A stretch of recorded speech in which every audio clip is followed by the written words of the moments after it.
Oke, Smart Viewers, terima kasih Anda masih bersama kami di Heart on Top. Sesuai dengan janji aku, tadi aku akan ngajak Wulan untuk bermain mitos atau fakta. Siap ya Wulan ya? Kita mulai sekarang.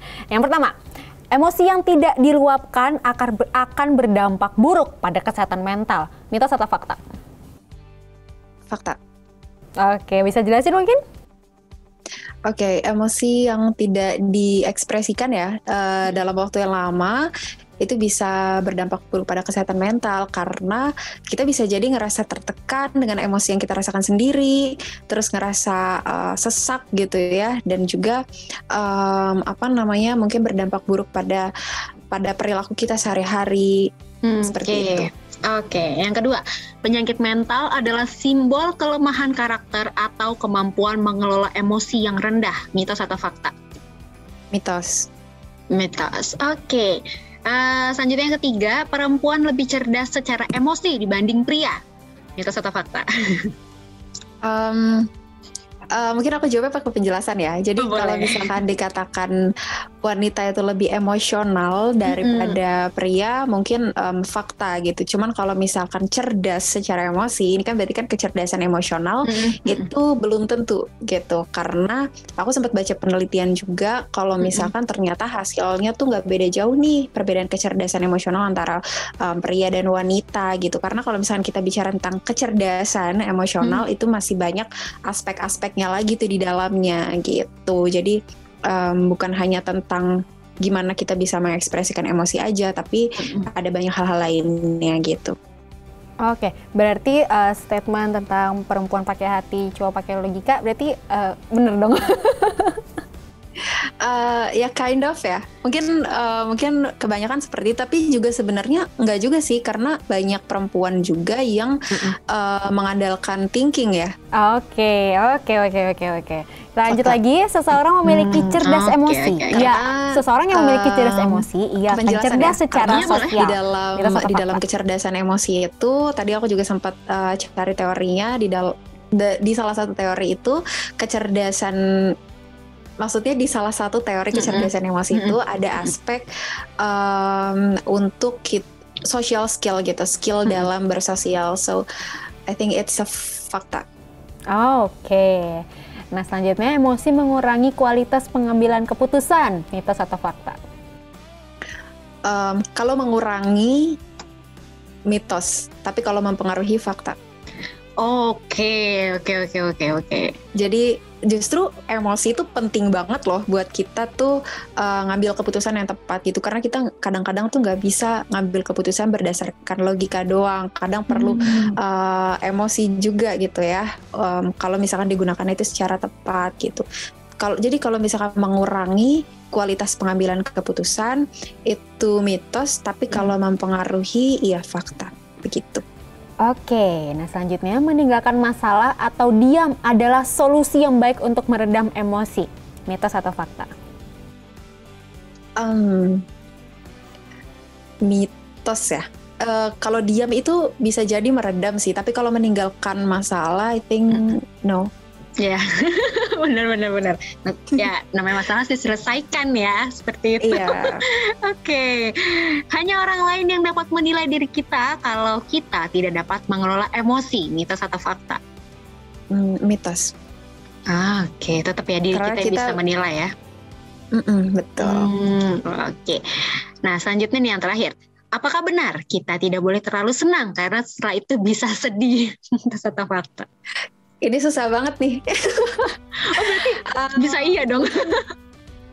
Enggak, maksudnya nggak boleh terlalu senang karena abis itu bisa sedih. Mungkin mitos ya, karena nggak ada yang menjamin setelah senang itu pasti sedih gitu ya. Tapi benar juga ada ungkapan nih, kalau misalkan kita tuh nggak boleh berlebihan dalam sesuatu gitu. Jadi kalau misalkan senang, jangan senang banget karena takutnya nanti ada sesuatu yang bikin jatuh gitu. Atau kalau sedih juga jangan sedih banget karena bisa aja setelah itu ada hadiah. Iya. Karena kan juga ada yang bilang kalau misalnya, lo ketawa mulu, ntar malam nangis lo. Kan ada yang kayak gitu juga ya. Tapi itu nggak berpengaruh karena, iya gimana? Nggak tahu sih, kalau aku kadang-kadang itu benar. Kalau di aku ya, nggak tahu kalau di Viana gimana. Gak tahu ya, nggak memperhatikan ke sana sih, maksudnya ya aku ketawa aja, ya sedih aja kayak gitu.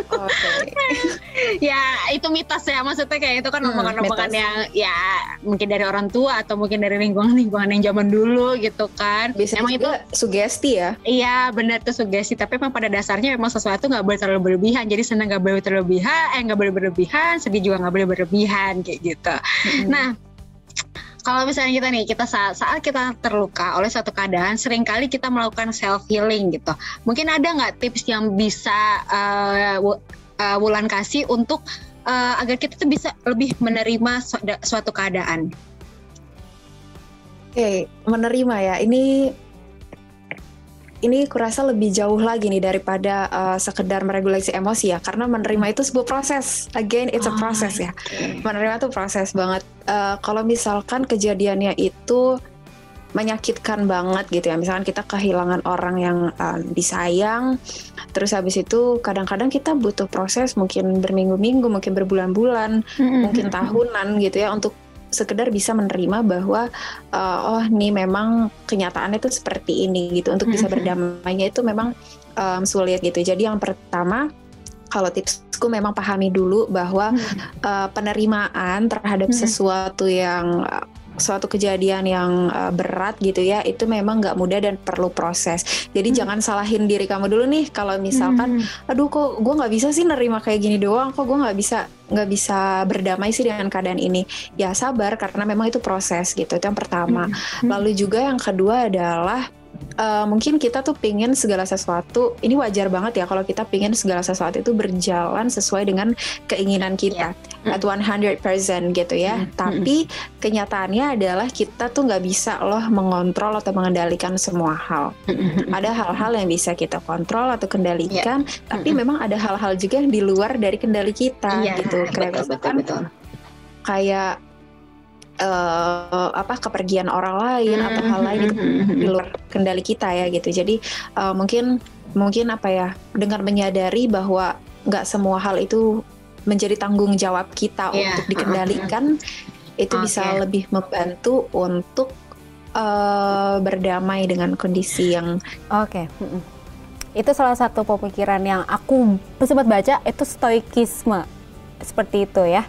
Jadi kayak kita bisa sebagai manusia, kita harus melakukan apa yang kita bisa, apa yang bisa kita kontrol gitu. Jadi kayak lebih mengontrol diri, ya udah kita lakuin apa yang kita bisa, sisanya sudah pasrah gitu dan ikhlasin kayak gitu. Nah, sebenarnya gini, untuk meredam dan juga sekarang kita emosi itu kan ada banyak ya tadi ya. Ada banyak hal gitu yang mempengaruhi emosi kita. Nah, cara untuk kita healingnya itu seperti apa sih gitu? Ya kita lagi ngerasa sedih, ya healingnya gimana gitu? Karena kan untuk berpikiran jernih kadang lagi dalam keadaan emosi yang yang random itu kan susah ya gitu untuk mengendalikannya. Gimana menurut Wulan sendiri? Kalau aku sih biasanya ya harus ambil jeda dulu nih dari segala sesuatu yang memberatkan itu gitu. Misalkan ambil me time gitu ya, atau waktu sama diri sendiri. Terus habis itu memang untuk memproses semua emosi. Kalau misalkan emosinya itu adalah sedih, nangis aja gitu kan, gak apa-apa banget ya untuk nangis. Nangis itu kan gak berarti lemah ya. Karena justru nangis itu bisa menguatkan gitu. Kalau misalkan memang mau marah, ya marah aja gitu.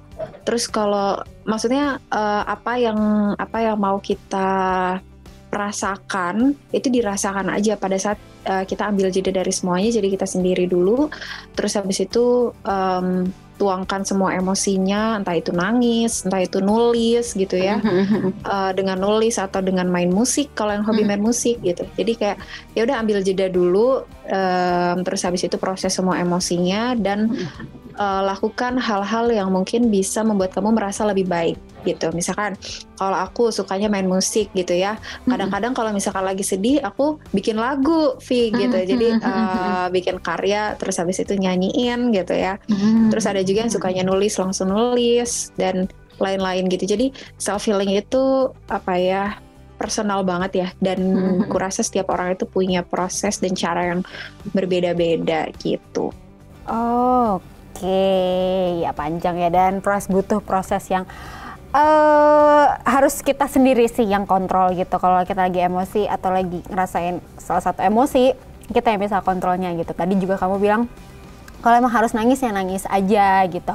Kalau emang udah nggak bisa terkontrol berarti kamu butuh bantuan profesional. Tapi karena juga ya banyak ya yang masih menilai itu tuh banyak stigmanya gitu kan. Kalau ke psikolog jadinya dikiranya mungkin ada gangguan jiwa gitu. Nah nangis dibilangnya cengeng. Nah menurut kamu gimana?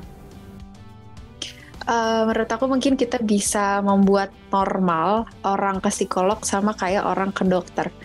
Kayak orang kalau misalkan sakit kepala, terus habis itu sakit punggung atau sakit apa ke dokter, itu kan hal yang normal ya. Sama aja dengan ketika kita lagi ngerasa nggak baik-baik aja, kita butuh bantuan, kita ke psikolog itu hal yang normal. Nggak berarti kamu gila atau auto kena gangguan gitu, karena itu kan perlu proses lebih lanjut ya untuk menyatakan ada gangguan atau enggak gitu. Jadi kalau menurut aku sih nggak usah pikirin apa kata orang ya, tapi lakuin aja yang terbaik buat diri kamu. Misalkan memang kamu butuh, ya ke psikolog aja nggak apa-apa gitu. Orang lain nggak tahu pun kamu ke psikolog nggak apa-apa.